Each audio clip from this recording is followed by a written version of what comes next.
Welcome, everyone, to another edition of the Gratitude Podcast. I am beyond excited today to have one of my mentors, a new, recently joined mentor, Paul Getter.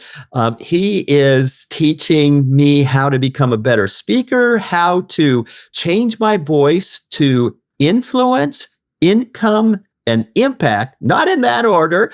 And it's been so much fun. I met Paul May 23rd, I believe, in Naples, Florida. He lives there. He's a pastor there. And he is a digital marketing nerd. I shouldn't say that. He is the digital marketing nerd. He's got his bow tie there, his suit, his glasses. He's like the most awesome guy I've met in a long, long time. So Paul, welcome to the Gratitude Podcast. It's such a pleasure and honor to have you here. Robert, it is my honor. I love your energy. I love your excitement. And it has been a blessing, this journey we've been on together. Excited for you, where you're going, what you're doing. Thank you very much for having me on this podcast.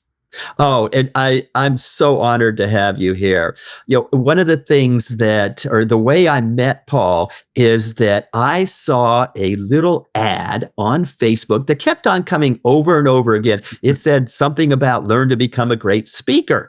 And I kept seeing it and I go, oh, it's in Naples, Florida, and it's not very expensive. And I'm going to be in Naples. I should go to it. And I went to it.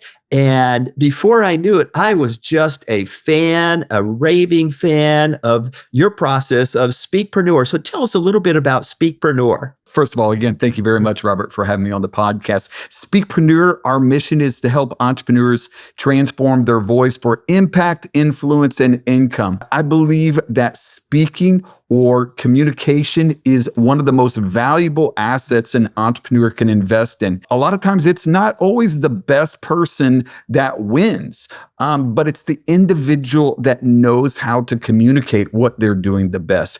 So investing in the process of speaking, communicating can be one of the best investments an individual makes. Yeah, communication is so important. In fact, we're going to a nonviolent communication workshop in about a month and a half to become a better communicator. But Paul, tell me, how did you become a good communicator? Like, how did you evolve?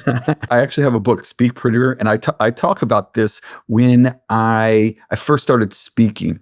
I was in fourth grade. And I was a shy, introverted, backwards young kid. And my fourth grade teacher, Mr. Archer, he gave the task to the class. He said, whoever can memorize the Gettysburg Address will have the lead role as Abraham Lincoln in the play at the end of the year. And so I took that upon myself to memorize the Gettysburg Address, and I got the role. And I remember as just a young kid there standing in the cafeteria as Abraham Lincoln. I had the top hat, the beard, and I spoke. And I remember at the end of it, everybody applauding, my parents so proud of me. And I thought, wow, this wasn't as difficult as people told me it would be. And that was the first time I was involved in public speaking. And from there, it was kind of like I saw it as a superpower, because while my peers were afraid to, do the oral book report or have that role in the play, I was excited about it because I got over the fear of it at an early age. So started in elementary school, kind of continued in middle school, and then in high school, it continued. And when I graduated from high school, I was involved in ministry, traveled around to churches, schools, and camps, and spoke professionally, publicly for many years. And so I guess you would kind of say I've been speaking since I was a young child. So that's how it started. Yeah. I was always afraid to speak. I would sweat. I would just get so nervous. Yet I kind of put myself out there. But what kind of advice would you give our audience that maybe has a fear at whatever age they are now, to help them get over it? Besides hypnosis. Besides hypnosis, we know that's a great technique. First of all, I would say to the individual that says that they are afraid of public speaking to change the narrative. change the narrative, that you're not afraid of it. You're excited about it. You've got a lot of energy toward it, because I think that nervousness, that anxiousness that an individual has when they speak publicly, that in some regards, it's often natural. It's an excitement. It's an anxiousness about it, but learning how to funnel that, to harness that, that can really be important to do. So number one, change the narrative. I've heard the statistic that people often say that the fear of public speaking is greater than the fear of dying. I have not met one person that if I give them the choice, public speak or die, that they're going to choose dying. So anything you do for the first time, it is natural to have a little bit of fear, a little bit of hesitation in that, but put yourself out there.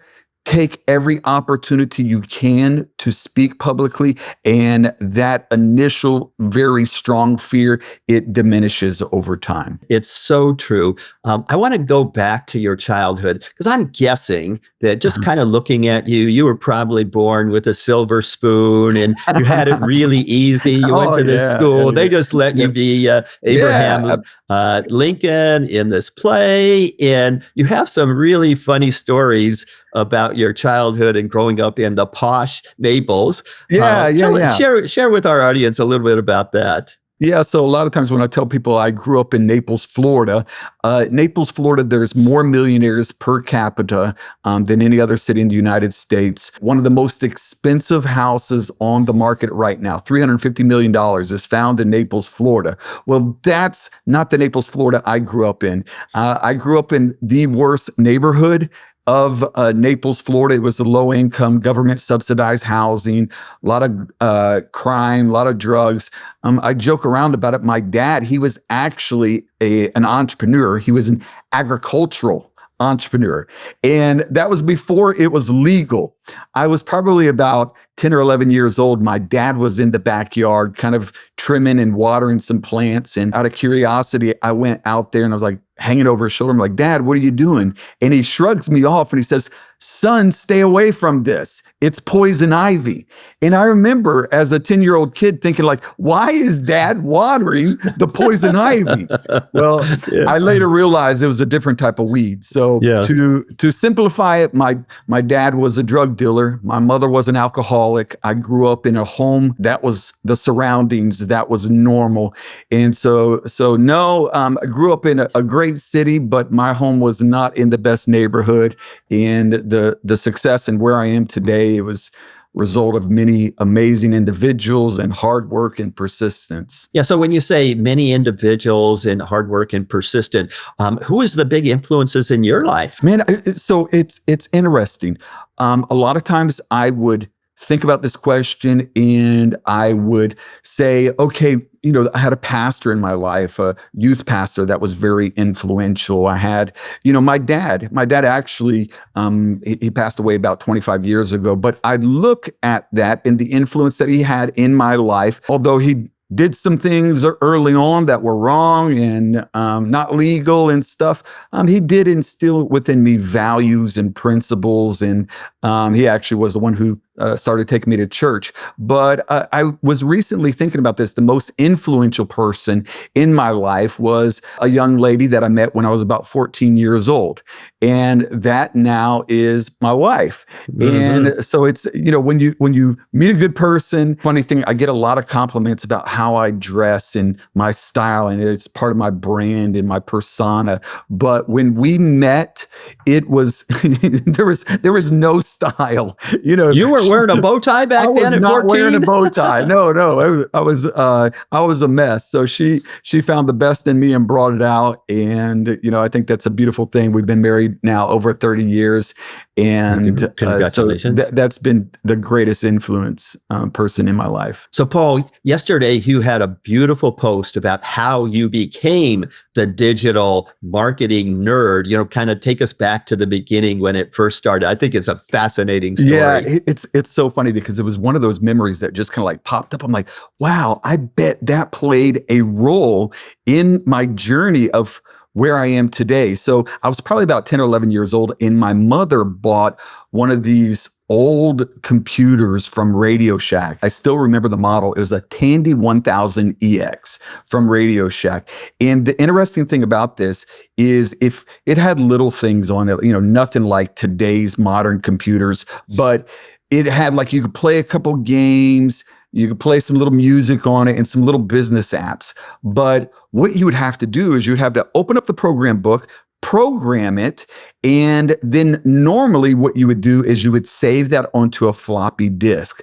Well, we didn't have the money to get a floppy disk, so when we turned our computer off, all of the programs were gone. Well, I liked playing a particular game over and over again. I like to play around with the music and stuff, and every time I would play it, I had to program it in. Then when I turned it off, when I turned it back on, I had to program it again. So as a 10, 11-year-old kid doing this over and over, I began to memorize the program, the coding to make these games. And then just out of curiosity, I'd be like, well, what happens if you change this number? You change this letter? And I would see it would start to change the game. It'd change colors. It would change the speed that it would go at. And so by the time I was about 11 or 12 years old, I'm in middle school. And initially we learned typewriters. That just kind of dates things. It was typewriters, but then they introduced the computer lab. And I was like, oh, I've been playing around with one of these. And so I'd be there in the computer lab and I would start programming one of these programs that I'd memorized. And I would start doing that. And then kids would gather around my computer like, how did you do that? That's incredible. I remember the teacher coming up to me and like, okay, how did you do this? Where did you get this from? I'm like, I memorized it. And she's like, no, how did you memorize it? And I had to explain to her because they thought I was, some type of boy genius. But that kind of planted the seed for the curiosity and the interest when it came to computers. As the years went on, I later went to college, and this is prior internet. The internet did not exist, but they had what they called bulletin board systems where businesses could make a bulletin board system. Then you could dial a phone number from your computer and you could see some type of digital display of their business. And so from there, I started learning how to build websites. And again, I was reading books. I couldn't watch it on YouTube and learn because YouTube didn't exist. So I'm reading books on how to create websites and how to design websites. So I found myself going door to door telling businesses, you need to have a website. And they're like, but we're on the radio. We're in the yellow pages. I'm like, no, the website, that's where you need to be. And so that was the early beginnings of the internet marketing nerd, is creating self-made websites. Yeah, and you had the courage to go sort of door to door or business to business to talk to them. I mean, I couldn't have done that. Yeah, so one of the things that I did is I would go to a business and I would start to kind of like look at their menus and everything, and you could just kind of like realize these people would probably be interested in a website. They would have different things about their business on there that I thought, okay, they're trying to grow their business. Like sometimes they would put a QR code where you could text them your information and stuff. And so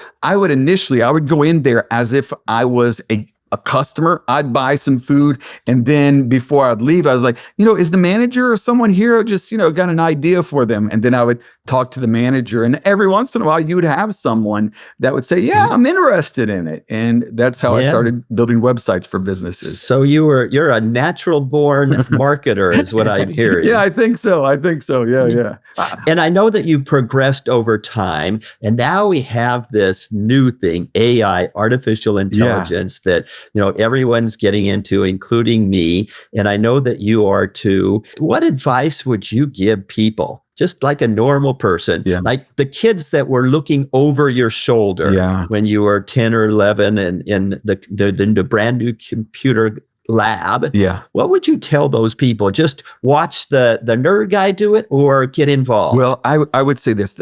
Number one, any business that is not using AI is going to be left behind, because AI is not necessarily created to replace you, but it's to make things easier and faster for you. So I think that's the level of where it's at right now. So learning AI, it's going to put you at a greater advantage than the business beside you that is not using it. I was just on a call earlier today with a gentleman that builds they call them AI agents, where you can actually program AI to go online and do research for you, do tasks, whether it's write an email, book an appointment for you. So it's these AI agents. So it's more than just going to ChatGPT and asking it a question and it giving you detailed responses. But now you can create AI agents where these little AI bots will do tasks for you that maybe normally took you an hour or 2 hours to do. But now with these AI agents, it does it for you. So really, there's a huge opportunity. There's huge potential when you tap into AI. Now, let's just say that there's a house mom listening. Should she use AI? Should she care about it? Yeah, I think anything that you can think of that takes you a lot of time, you can probably use AI to simplify and to speed up the process. I think that, for the stay-at-home mom, there's probably opportunity to make money using AI, whether it's using it to create, I've seen people create children's books with it. My daughter, for example, she'll create coloring books for her children. So I think there's an opportunity for you to monetize it if you use it creatively. And if you're asking like, what are ideas that I could do to use AI? Well, here's the easy thing to do. Go to AI and say, give me 10 easy ways that I can use AI to make money. And guess what? A lot of times it'll give you some great ideas. Someone should write a book about Someone should do that. Someone should do that. Yeah. Do you know of any? I wrote a book a few years ago called 27 Online Side Hustles. And I tell you why I did that. I did that because I'd have people come to me and they're like, Paul, teach me how to do what you do. And I think what they were saying is, look, we see you working in Starbucks. You set your own schedule. You're able to travel and you do everything online. Teach us how to do that. Because they maybe weren't necessarily interested in running Facebook ads and building funnels, but they wanted that liberty. They wanted that financial freedom that you could do by having a business online. So what I did is I interviewed probably about 70 or 80 people that I saw their videos on YouTube, maybe a podcast, and they were doing cool stuff. And I just interviewed them and I said, hey, what are you doing as an online business? And I found my favorite 27 and I wrote them into a book of ways that you can make money online. How can someone get that book? Amazon. Go to Amazon and type in Paul Getter and you can find my book, 27 Online Side Hustles. Before we leave AI, I just want to ask you, writing books, or whether it's a children's book or another book, I don't know if the right word is ethical, but how okay is that? And do you have any fears about that diminishing our own creative process, our own just mental development? Even. Yeah. So I think you can probably also remember the days when calculators first came out. And I remember I was probably in elementary school when the first pocket-sized calculator, when they became affordable, because when they first came out, they were hundreds of dollars, but then it was like a $5 pocket calculator. And then every kid in school had a pocket calculator. And there was this fear for the teachers, like, oh no, kids aren't going to know how to do math anymore. Maybe the process of learning math has changed due to calculators. But I think any writer that is not using AI is probably missing an opportunity. Is there a danger in artists losing their voice and losing their creativity? Yeah, but I think that an artist will always be an artist. And what I mean by that is AI, it puts out the information based upon how you prompt it. So I'll give you a great example of how for example, this book, Speakpreneur, I did use AI to help me create it. Did I do it only AI? No, it's impossible for me to get my story out by just telling AI, write me a book. So what I did is I sat down in front of a microphone and I just began to record, my stories and, my ideas, my concepts. And then I give that to AI. So again, the stories, the principles, the concepts, they're all mine. The ideas, they're all mine. And what AI helped me do is make it sound better, make it flow better, put the commas in the right places, because God knows I don't know where the comma goes. And things like that, that's what AI. And so what maybe would normally take me hours, weeks, or even months to write, I'm able to do in a much shorter time. Okay, so let's turn to the Speakpreneur. Sure. In the program that I discovered you in, fortunately. How did that come about? Because I know you were kind of the behind the scenes guy for some really big superstar type people. How did you move from that to now you're on stage, you're the main guy, we're cheering for you. We can't wait to listen to Paul Gitter share his wisdom with us. Yeah, Give us a little bit of that journey. Yeah, so as you mentioned, I've been blessed to work with a lot of amazing people. I've worked with people like Grant Cardone, Ty Lopez, Bob Proctor, Les Brown, some celebrities like Kevin Hart, Arnold Schwarzenegger. So I help them build their personal brand online. I help them build systems and businesses and offers online. And for many years, that's what people knew me as, is kind of like the guy behind the guys. People help people build these systems and stuff. I recognize I found myself at events, at conferences where they were speaking, and someone would ask a question and they're like, well, I really don't know, but bring Paul up here and he'll answer this question for you. Matter of fact, Thursday, Ty Lopez is having me speak at his mastermind. He's like, hey, I need you to talk about such and such topic. So I had these individuals, they would reach out to me and I would build their brand, and then they would begin to push me. They would begin to promote me.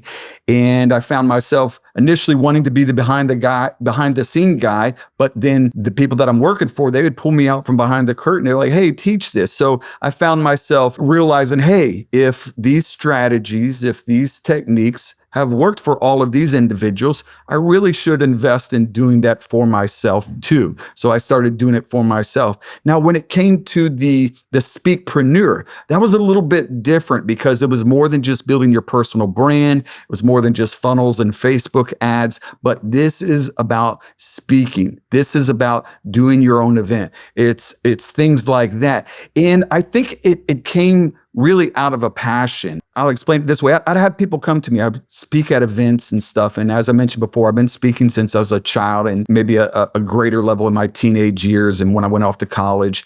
And there was times that I was speaking 3 or 4 times a day at, schools, at churches, at workshops. And so it was something that I spent a lot of time in doing. I would find myself speaking at marketing events or, whatever the event was, and people would come up to me and they would say, are you a speaking coach? I would love for you to help me learn to become a better speaker. And I'm like, no, I help people build their personal brand. This is what I specialize in. But then after you hear that over and over, I'm like, I love speaking. And really, one of the common denominators that all of these great personal brands have is they are great communicators. So again, that's one of the greatest skill sets that a person could invest in, is becoming a better speaker or a better communicator. So that was kind of the birth of Speakpreneur. I'm like, hey, let's put something together to help people become better speakers, better communicators, how to monetize their voice, how to do their own event.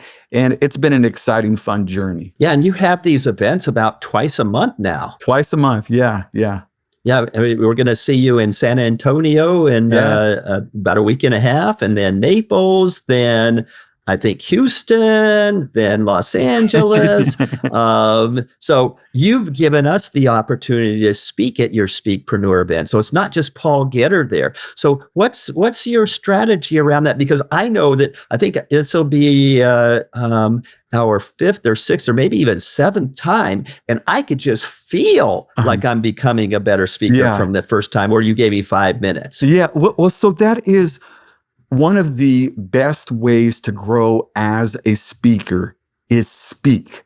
Now, sometimes people say, well, I'm going to, practice in front of the camera, or I'm going to, take the hairbrush and practice in the bathroom in front of the mirror. And, hey, that's great. That's a good place to start. But to really become a better speaker, you can't do it in a vacuum. You need an audience. You need that feedback loop that when you speak, you can see the people agreeing. You can see the look on their face. You can get that response from them. That's how you really grow as a speaker, by speaking in front of an audience. So that's one of the things that differentiates Speakpreneur from other speaking programs, is that we give our students that opportunity to grow at our events. And we have good events, 75, 100 people, sometimes even more, where that opportunity and that experience isn't easily found. But if you're in the program, you get that opportunity. Yeah, it's been just such a wonderful experience.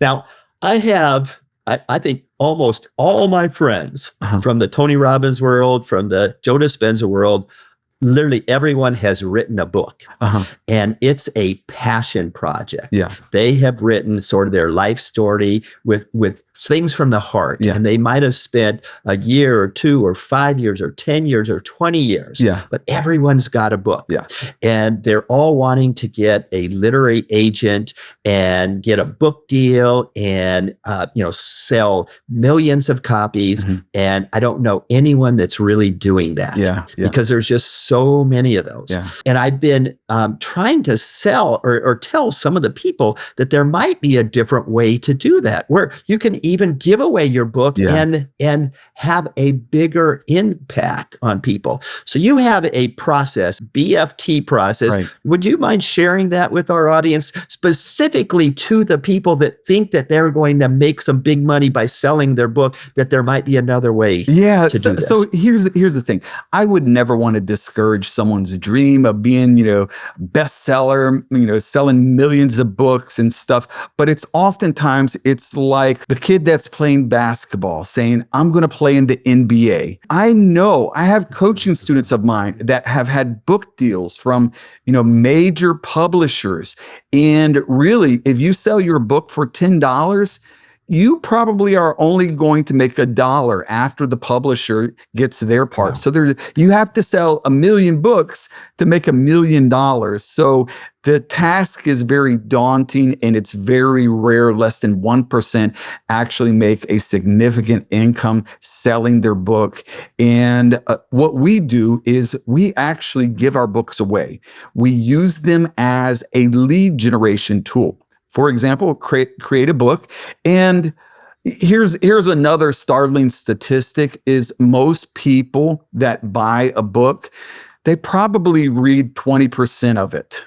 And that's it. And then probably 20% of the people that get the book actually even read it. You know what I mean? So sometimes writing the book is more for us than the reader. You know what I mean? It's like, it's great for us to get our stories out and stuff, but we use the book as a lead magnet. What we'll do is we will say, hey, you want to get a free copy of my book? Go to, and then we have a website or a funnel that people can go to. They put their name, they put their email, they put their phone number, and then they can download a digital copy and people get the book there.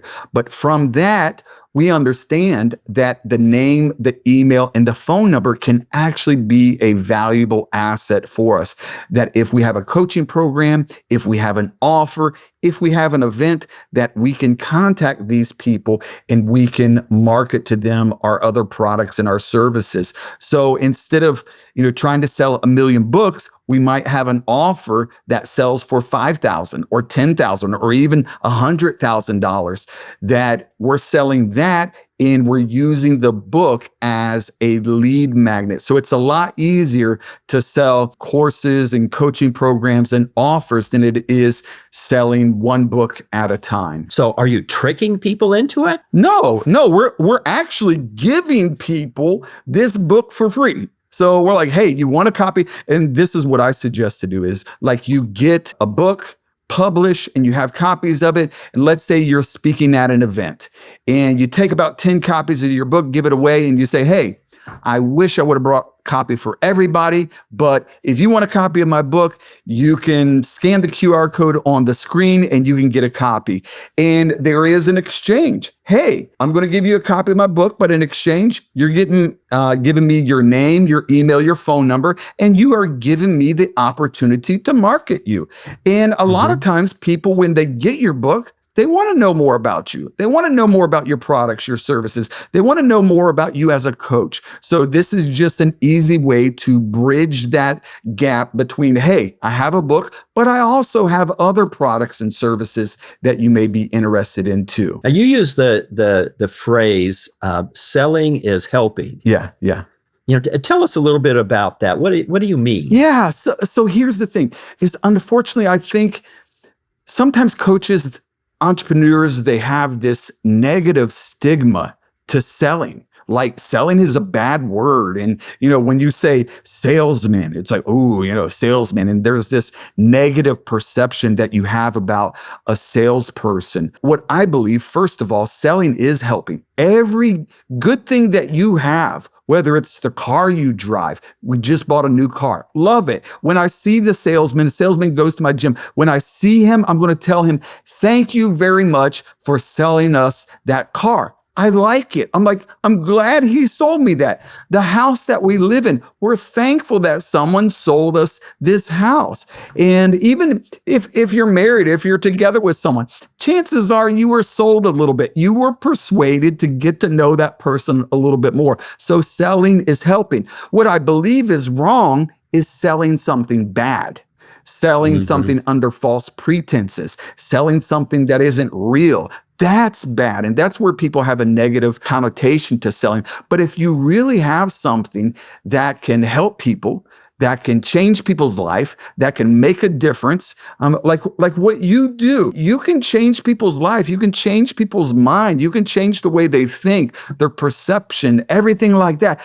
That is amazing. So if you really have something valuable and life-changing, you shouldn't be shy about selling it. You shouldn't be hesitant. You should want as many people as possible to buy that. So for a lot of people to buy it, you've got to sell it a lot. Now Paul, you're a pastor.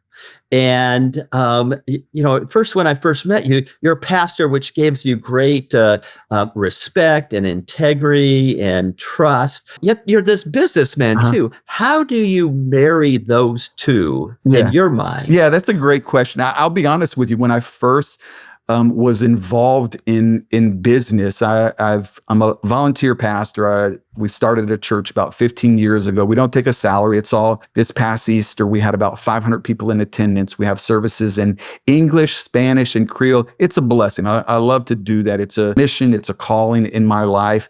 And I never wanted to be dependent upon the church to receive a salary. So that kind of simultaneously at the same time, we launched a digital marketing agency.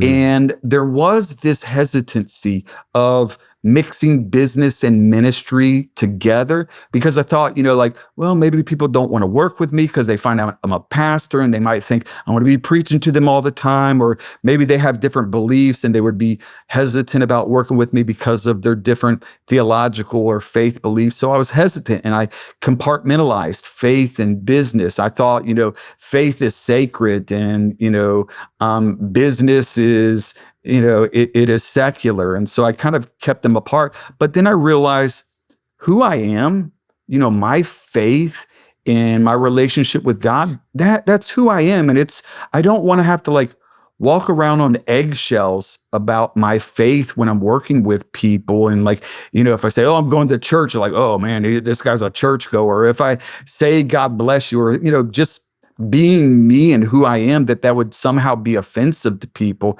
I never like doing that. So for me, my faith, it leads me in business. It leads me in my relationships with other people. And so I can't separate it. I can't, it makes me who I am. And so if someone doesn't want to work with me because of my faith, chances are I probably don't want to work with them either. So it just kind of, it helps attract the people I should be working with, and it helps repel the people that I shouldn't be working with. So it's actually, I think it's the right thing that an individual should do. Yeah, you mentioned you met someone when you were 14, Melissa. Yes. And she's your wife now of 35 years or so. How important do you think it is to someone that wants to be a speakpreneur or anything, to have a good supportive partner in your life? Well, I think everybody would agree it can either make you or break you. Any relationship, if you are not in a unified purpose and agreement that two visions in Greek, two is di. So when you have two visions, it's division. So when you have someone that supports you, that has the same vision as you, it helps push it. So, the Bible says one can put 1,000 to flight and two can put 10,000 to flight. So there's something powerful when you have a couple that are unified with a purpose and a vision, that it's not like two can do double, but two can do tenfold as much. So the math doesn't math. You know what I mean? It doesn't make sense. But when you have two people together that have the same mission and the same purpose, the rate of success and what you can do it's multiplied exponentially in a way that you really can't quantify. On your Speakpreneur events, there's one coming up in San Antonio on September 25th, I believe, and I'll be speaking there. Yes. But then the one after that is the one I'm really excited about. Yes, it's October 10th and 11th in Naples, Florida. Yes. And on the 12th, there's something special happening. What's happening on the 12th? Well, we have this amazing couple, Robert and Maria Lou, that on Sunday, they are doing Love Hack, where I've seen you two in operation at the Speakpreneur events in your sessions and what you do. And here's the interesting thing, and I've told you guys this, that the people that come to our event, they're not expecting hypno-rad. They're expecting how to become a better speaker, how to get speaking leads and things of that nature. But when they connect with you, when they connect with Maria Lou, I've seen people crying. I've seen people like hugging you, like, this has changed my life. So what the gift that you two have and what you do, it changes people's life. And so I'm like, well, if people are seeing this type of results in the Speakpreneur, I know at the group that you're going to gather there, it is going to be amazing. So I'm really, really excited for you guys. Well, I apologize that it's on Sunday, but we're following the Speakpreneur on Friday, Saturday. I'm going to slip in there before I go to church and say hi to you guys. So, all right. Yeah. Okay. Well, we're really excited about that. So, Paul, as we're getting ready to close here, do you have any final messages for our audience that, this is a Ratitude audience. This is someone that they want to change the world. What advice would you give to our audience if they want to develop their own, either speaking or book writing or their influence in the world? Yeah, well, I think it's important for us to recognize that time is limited. Time is a gift to us. Each and every day is a blessing. So whether it's in personal relationships, in business, you have to think of, what can I do to maximize my time, to do the most possible in the limited amount of time that I have. And so I always try to look for shortcuts in getting things done. And one of the best investments an individual can make is in mentoring, in coaching, aligning yourself with someone that has been to where you want to go, and learn from them, invest with them, and that gets you to where you want to go faster. So find someone that has the recipe to success, that has worked with individuals and has done the things that you want to do and invest in them. And Paul, it's pretty easy to reach out to you. And on Instagram, you're just at Paul. That's my Instagram. My Instagram handle is Paul, just Paul. I mean, like, how'd you get that over Paul McCartney? There's several celebrity Pauls. There is a professional athlete, a soccer player. I think it's Paul Pogba or something like that. His manager has reached out to me and said, "Hey, we want to buy that from you." Oh. I was an early adopter of Instagram. And so when it was available, I grabbed it and I've had it ever since. That's awesome. That's awesome. In the write-up for this podcast, we'll have all your contact information and your schedule for Speakpreneur. Paul, it's been such an honor and pleasure to have you here on our Gratitude podcast, where our audience just wants to make impacts in the world, so that they want to influence. And I'm sure there's some people, maybe all of them, that want to create some income too. So I hope they come to one of our Speakpreneur events throughout the year around the country. Thank you very much, Robert. It's been my pleasure to be here.